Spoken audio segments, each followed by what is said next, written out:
Muoye Ichiza chilindichi ichiza Ichiza chilindichi ichiza. Mheshimiwa Mwenyekiti, asante sana kwa kunipa fursa ya kusalimia. Mheshimiwa Mwenyekiti, Watanzania watakwenda kukupigia kura tarehe 29. Na watakupigia kura kwa sababu katika miaka 4-5 uliokuwa madarakani umeshughulika kikamilifu na matatizo yao. Mheshimiwa Mwenyekiti, umekuwa si tu kiongozi anayeguswa na matatizo, bali ni kiongozi anayeguswa na matatizo ya Tanzania na kuyatafutia suluhisho. Mheshimiwa Mwenyekiti, ulipoingia madarakani kulikuwepo na manunguniko mengi sana kuhusu mrundiko wa kodi. Kulikuwepo na malalamiko mengi kuhusu kubambikwa watu kodi wasizostahili. Kulikuwepo na malalamiko mengi kuhusu mahusiano mabaya katika ukadiriaji wa kodi. Mheshimiwa Mwenyekiti, ulipoingia tu madarakani umefuta zaidi ya kodi na tozo 250 ili kuwapa nafuu wa Tanzania katika shughuli zao wanazofanya. Umefuta kodi na tozo kwa wakulima, umefuta kodi na tozo kwa wafugaji, umefuta kodi na tozo mpaka kwa vijana wetu wa bajaji na bodaboda, na umeshusha mpaka faini pale inapotokea wamekosea. Wewe ni kiongozi unayejali ustawi wa Watanzania, na wao wataenda kukuchagua kwa sababu unajali ustawi wa Watanzania. Mheshimiwa Mwenyekiti, si tu kodi na tozo ulizofuta, bali ulikwenda kusamehe mpaka madeni. Mheshimiwa Mwenyekiti, viongozi wetu wa dini wako hapa watashuhudia, walikuwa wana marundikano ya madeni kwenye taasisi zao. Mheshimiwa Mwenyekiti, ulinielekeza nikutane nao. Baada ya hapo ulifuta madeni, lakini pia ukatoa misamaha kwenye shughuli wanazofanya zinazosaidia ustawi wa Watanzania, na ukazipa taasisi hizo hadhi ya kuwa taasisi zisizofanya biashara. Hii yote inakuonesha jinsi ulivyo kiongozi mpenda wa Tanzania, usiyebagua dini, usiyebagua rangi, lakini pia usiyebagua ukanda. Mheshimiwa Mwenyekiti, si hilo tu.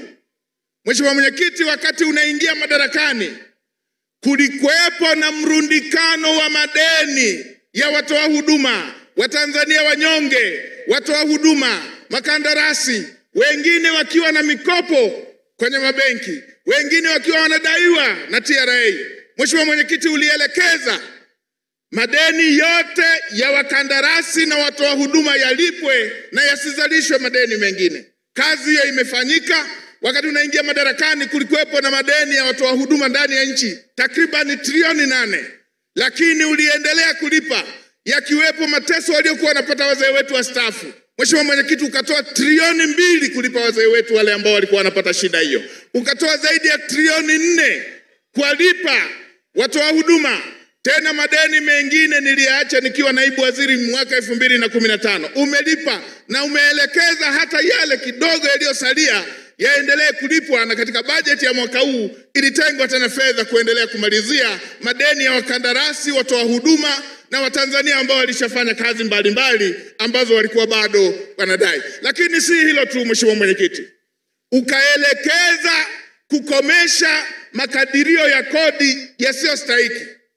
TRA imefanya kazi hiyo, lakini pamoja na kukomesha makadirio yasiyostahiki, Mheshimiwa Mwenyekiti, ulielekeza mahusiano bora katika makusanyo ya kodi. Mamlaka ya mapato imeanzisha dawati kila mkoa kwa ajili ya kusaidia biashara ziweze kukua.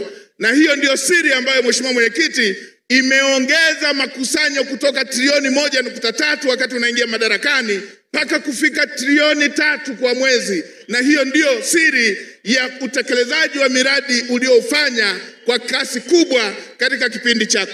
Mheshimiwa Mwenyekiti, wananchi wetu walikuwa wanateseka, wanadaiwa michango ya kujenga shule, ya kujenga zahanati.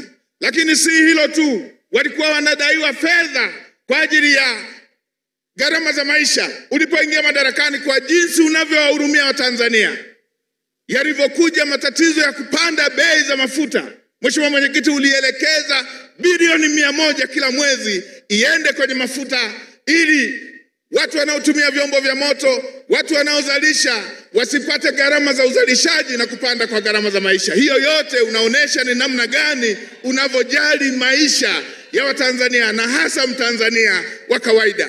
Mheshimiwa Mwenyekiti, umetekeleza miradi mingi, na wakati unatekeleza miradi mingi haukusitisha shughuli zingine. Umetekeleza miradi ya kimikakati yote, umetekeleza miradi yote ya maendeleo mikubwa ulioachiwa na ile ulioianzisha. Lakini kwa wakati huo huo, serikali yako ndio serikali iliyoajiri vijana wengi wa Kitanzania na kutengeneza fursa za ajira nyingi kwa watoto wa Kitanzania kuliko kipindi chochote kile. Mheshimiwa Mwenyekiti, nitoe rai kwa Watanzania hawa, wakiona mtu yeyote anampinga kiongozi ambaye amejali maisha ya Watanzania kwa kiwango hicho, watambue kwamba mtu huyo hakulengi wewe, anailenga Tanzania. Mtu huyo hafanyi ubaya kwako, anapanga ubaya kwa ajili ya Tanzania. Kwa sisi wafugaji tunajua, ukikuta mnyama mwituni anataka kukamata mifugo unayofuga, ataanza na wewe mfugaji. Hicho ndicho anachotaka kukipanga dhidi ya Tanzania yetu. Ni waombeni wa Tanzania, kiongozi wetu ametekeleza miradi kuliko awamu yoyote ile. Kiongozi wetu ameonyesha upendo kwa Watanzania kwa vitendo kuliko awamu yoyote ile. Mmeona Watanzania walikuwa wanahangaika shughuli za huduma za kiafya. Katika awamu yako umejenga hospitali za wilaya zaidi ya 100 ndani ya kipindi kifupi. Tulikuwa na mashine 2 tu zinazoweza kupima masuala ya CT scan. Mheshimiwa, katika kipindi chako kifupi umepeleka CT scan mikoa yote 26. Tulikuwa na MRI zinazoweza kufanya vipimo bingwa vya kidaktari maeneo mawili nchi nzima. MRI ndani ya kipindi chako kifupi umepeleka hospitali zote za rufaa na zote za kanda. Hii yote umeonesha jinsi unavyowapenda Watanzania. Na Mheshimiwa Mwenyekiti, nikisema mimi watasema ni mjumbe wa halmashauri kuu alikuwa kwenye kampeni. Niwaelezee, taasisi zote zinazopima maendeleo bora ya kiuchumi na huduma za jamii yameelezea Tanzania kama moja ya nchi kiongozi kwa nchi zote Afrika. Umefanya vizuri kwenye maji, Benki ya Dunia wamesema hivyo. Tumepata mfano kwamba Tanzania ni kinara utekelezaji wa miradi ya maji kwa ripoti ya Benki ya Dunia. Tumepata ripoti hiyo ya Benki ya Dunia, Tanzania ni kinara kwa kutimiza malengo ya milenia kwenye afya, hivyo hivyo kwenye elimu. Lakini si hayo tu, Tanzania pia ni kinara kwa nchi zote za Afrika na ukanda huu kwenye uchumi imara. Ndio maana nilikuwa na washangaa juzi wale waliokuwa wanasema eti Tanzania imefilisika mpaka wanachapisha fedha ili waendeshe kampeni. Nikasema hawa kama hawajui siwaulize. Kwanza hakuna nchi hiyo inakuwa na mtambo wake wenyewe ili ichapishe fedha. Wanadhani hata kuchapisha fedha ni kama mitihani ya moko. Hakuna mtambo wa kuchapisha fedha hapa. Nchi yetu inakusanya fedha.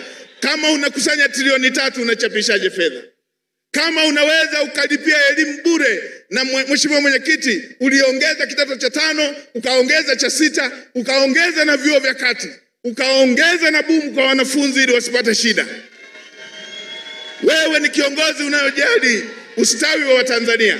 Tunakuombea na sisi tutasimama bega kwa bega kuweza kuhakikisha kwamba haya mazuri ambayo umeyafanya unaendelea nayo ili uweze kuifikisha Tanzania hatua ya juu zaidi. Asante sana kwa kunipa nafasi na Mungu akubariki. Ichiza Chilindi ichiza. Asanteni sana. Asante sana. Sasa